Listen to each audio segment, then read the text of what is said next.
मुंबईमधून सागर बंगल्याच्या दिशेने जाणाऱ्या मार्गावर पोलिसांचा खडा पहारा पाहायला मिळतोय।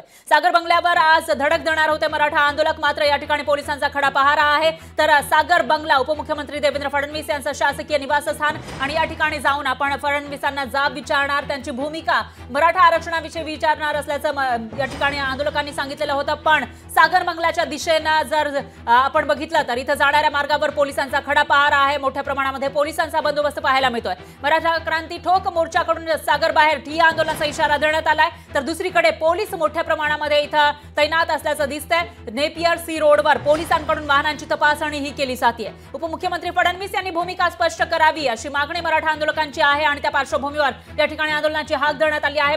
पण ही लाईव्ह दृश्य आपल्याकडे येत आहेत, त्याच्यामध्ये मोठ्या प्रमाणामध्ये पोलीस दिसत आहेत, त्यांच्याकडून इथं बॅरिकेडिंग केलं जाते आणि प्रत्येक वाहनाची तपासणी केली जाते। त्यामुळे आता मराठा आंदोलक हे सागर बंगल्यापर्यंत जाणार का, आणि जे आंदोलन आज करण्याचा इशारा त्यांच्याकडून देण्यात आला होता ते आंदोलन ते करू शकणार का असा सवाल उपस्थित होतोय। दरम्यान मागच्याच आठवड्यामध्ये मराठा आंदोलकांनी उपमुख्यमंत्री अजित पवार यांच्या बंगल्याबाहेर सुद्धा आंदोलन करण्याचा प्रयत्न केला होता, मात्र त्यांना पोलिसांनी ताब्यात घेतलेला होता बंगल्याकडे जाण्याच्या आधीच। तसाच काहीसा प्रकार आजही होण्याची शक्यता आहे, कारण आज उपमुख्यमंत्री आणि राज्याचे गृहमंत्री देवेंद्र फडणवीस यांच्या शासकीय निवासस्थानाबाहेर आंदोलन करण्याचा इशारा मराठा आंदोलकांकडून देण्यात आला होता। मात्र दुसरीकडे पोलिसांचा मोठा बंदोबस्त पाहायला मिळतो, त्यांच्याकडून प्रत्येक वाहनाची कसून तपासणी केली जाते आणि इथं आपण जर दृश्य बघितली तर त्याच्यामध्ये कोणालाही पुढे जाऊ दिलं जात नाही असंही दिसतंय।